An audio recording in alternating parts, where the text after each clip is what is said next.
રાજ્યની અંદર આજે ટેકાના ભાવે મગફળી લેવાનો પ્રારંભ સરકારે કર્યો છે. ખેડૂત દીઠ 125 મણ એ આજે લેવાનો પ્રારંભ થયો છે. સાવરકુંડલા માર્કેટ યાર્ડમાં આજે એનો શુભારંભ થયો છે. તમે પણ જોયું કે કેટલાક ખેડૂતો કે જેમને ગઈકાલે જ SMS દ્વારા જેમનો વારો હતો એમને સંદેશો આપીને આજે બોલાવવામાં આવ્યા છે ને એની મગફળી આજથી લેવાની શરૂઆત થઈ છે. એનો પ્રારંભ પણ થયો છે.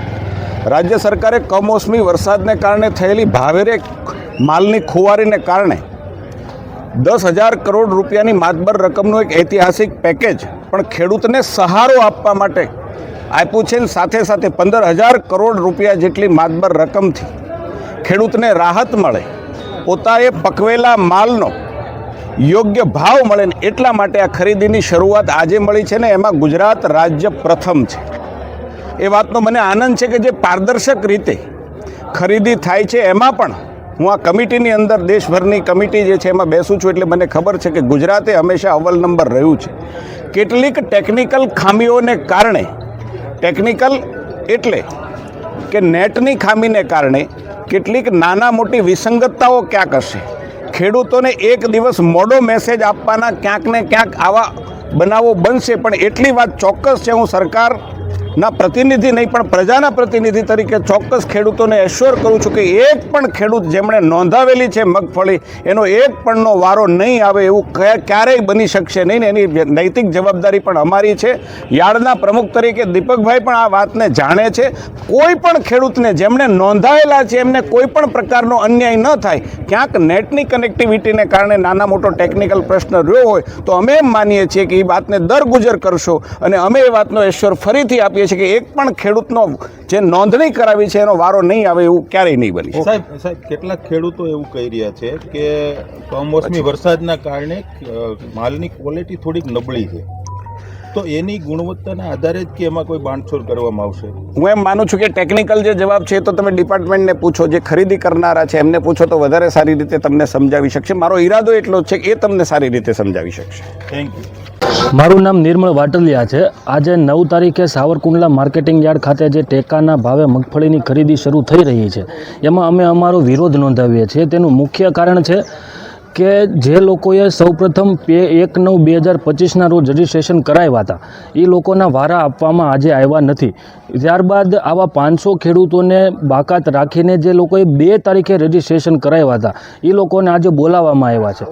ત્યારે અમને પ્રશ્ન ઉપસ્થિત થઈ રહ્યો છે કે આ કોની નજર હેઠળ, કોની મિલીભગતથી અને કયા પદાધિકારીની સંડોવણીથી આ પ્રકારનું એક કાવતરું કરવામાં આવ્યું હોય એવું અમને લાગી રહ્યું છે. ત્યારે અમે સૌ ખેડૂતો આજે 10થી 15 ખેડૂતો જ આવ્યા છીએ અલગ અલગ ગામોમાંથી, પરંતુ આવા કેટલાય ખેડૂતો છે કે જેની સાથે આ પ્રકારની ઘટના બની છે અથવા તો સિસ્ટમની અંદર જે લોકોની મિલીભગત છે તેને સાથે રાખીને આવનારા સમયમાં જે રીતે ભૂતકાળમાં પણ આવી ઘટનાઓ બની હતી કે કેટલાક ખેડૂતો બાકાત રહી જાય છે જે આ સિસ્ટમથી અજાણ છે, તો આવો પ્રશ્ન ભવિષ્યમાં ન થાય અને આવું આવનારા જે ખરીદી ચાલવાની છે એ ખરીદીમાં અન્ય ગામના ખેડૂતો સાથે પણ આ ઘટના ન બને એ માટે આજે અમે આ પ્રથાનો વિરોધ નોંધાવીએ છીએ. ઉપરાંત જે લોકોની નજર હેઠળ આ પ્રકારની એક વ્યવસ્થા બની છે કે જે લોકોએ સૌપ્રથમ રજિસ્ટ્રેશન કરાવ્યા હતા, 2-3 દિવસ લાઇનમાં ઊભા રહીને લોકોએ રજિસ્ટ્રેશન કરાવ્યા હતા, તો એ દરમિયાનની એમની મહેનત જે હતી એ એળે ન જાય અને તેને પોતાનો અધિકાર મળી રહે તે માટે આજે અમે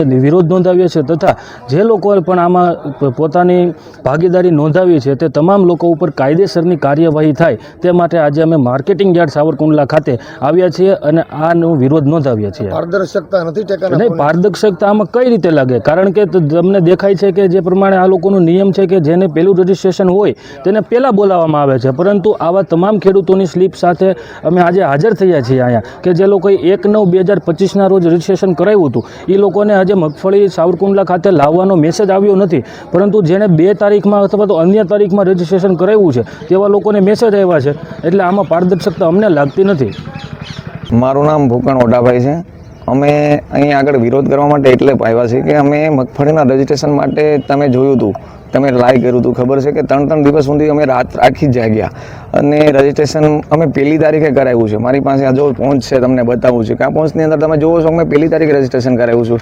અમે ઘણા બધા ખેડૂતોએ સવારમાં 1 તારીખે બપોર 2 તારીખે સવારમાં કરાવ્યું. તો અમારો એક પણ વારો ન આવ્યો. અમે અત્યારે તપાસ કરવા આવ્યા હતા, અહીંયા તો જે ખેડૂતોનો વારો આવ્યો છે એ લોકોએ બપોર પછી રજીસ્ટ્રેશન કરાવેલું હતું 2 તારીખે. તો અમને લાગે છે કે કદાચ સરકારે અમારા રજીસ્ટ્રેશન રદ કરી નાખ્યા હોય, એવો પહેલો અમારો અનુમાન છે. અને કદાચ એનું સ્પષ્ટ અમને હમણાં જાણવા મળશે કે શું કારણ છે. બીજું અમને એવું લાગે છે કે કદાચ અમારા 500-600 ખેડૂતોના વારા અત્યારે વારા પછીના વારા આવ્યા છે. તો 500-600 ખેડૂતોને લેફ્ટ કરીને પછીના વારા લીધા, તો આમાં કોઈકની મિલીભગત હોય એવું પણ અમને જોવા મળે છે. કદાચ એવું પણ હોઈ શકે છે. તો સત્ય શું છે અને આની અંદર કોણ સંભળાયેલા છે, જે લોકો સંભળાયેલા હોય એની પર કાયદેસરની કાર્યવાહી થાય અને એ અમને યોગ્ય ન્યાય આપે. અમારી સાથે આવું શા માટે કરવામાં આવે છે? અમે ખેડૂતો તરીકે આ બધી વસ્તુ જાણતા ન હોઈએ છતાં અત્યારે અમે અહીંયા આગળ બધા ખેડૂતોને નથી લાવ્યા. અમે 5, 10 ને 15 બધા ગામમાં 5-5 ખેડૂતો આવ્યા છે અને આ રજૂઆત કરીએ છીએ કે પહેલાં અમને જણાવો કે શા માટે તમે આવું કર્યું છે, શું આનું મુખ્ય કારણ છે, અમને જાણ કરો. અને પછી અમે ટેકાના ભાવમાં મૂળ પારદર્શકતા નથી એવું તમે બિલકુલ નથી. બિલકુલ તમે જોઈ શકો છો, 1લી તારીખનું રજીસ્ટ્રેશનની સ્લીપ છે, તમે જોઈ શકો છો. મારી પાસે બીજા ભાઈ છે, એમની પાસે 1લી તારીખની રજીસ્ટ્રેશનની સ્લીપ છે. મારી પાસે ઓલા પહેલા ભાઈ છે, એમને 2જી તારીખે સવારમાં 6 વાગ્યાનું રજીસ્ટ્રેશનની સ્લીપ છે. તો આનું શું યાર? આમ તો અમારે રજીસ્ટ્રેશન કરાવવાનો કોઈ મતલબ નથી. તમે તમારી રીતે જ વારા નક્કી કરવાના હોય તો રજીસ્ટ્રેશનને શા માટે એટલી બધી અમને 3 રાત જગાડવાનું કામ કર્યું છે? એટલે આ એક અમને સંતોષકારક જવાબ કે સંતોષકારક આમાં અમને દેખાતું નથી. કાંઈ સ્પષ્ટતા કરવી અમે સરકારને વિનંતી કરી છે. મારું નામ રાજાભાઈ બારડ. આજે 5 સેન્ટર ચાલુ કરવામાં આવ્યા અમરેલી જિલ્લામાં અને 10 થી 15 મેસેજ છોડવામાં આવ્યા હતા. સાહેબ ખેડૂતોને કેટલી મગફળી ખરીદવાની છે, શું ભાવ મળશે આખું વાર્ષિક? મગફળીનો ભાવ 29,052 રૂપિયા, 1452 ને 60 પૈસા મણનો અને 125 મણ લેવાની છે 1 હેક્ટર દીઠ. ઓછી જમીન હોય તો ગુઠાએ હવા મણ 25 કિલો એમ.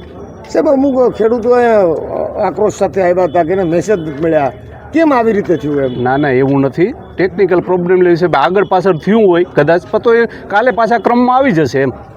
આજ મેસેજ તો ઓછા છોડ્યા, 15 જ છોડ્યા હતા, 10 થી 15 છોડ્યા હતા એમ. પછી કયા સેન્ટર ઉપર કેટલા છોડ્યા હોય બહુ મને ખ્યાલ ન હોય. અહીંયા 15 રજીસ્ટ્રેશન પહેલા પ્રથમ કરાવ્યા હોય, હા. એમનો વારા નથી પ્રથમ દિવસે ન આવે, હા તો કાલે આવી જશે. પછી મગફળીમાં નબળા ક્વોલિટીને કારણે બાંધછોડ કરવામાં આવશે. જો ગવર્મેન્ટની ગાઈડલાઈન પ્રમાણે અમારે હાલવાનું હોય છતાં ખેડૂતને અન્યાય નહીં થાય, અમે ખેડૂતના દીકરા જ છે તો ધ્યાન રાખીએ એમ.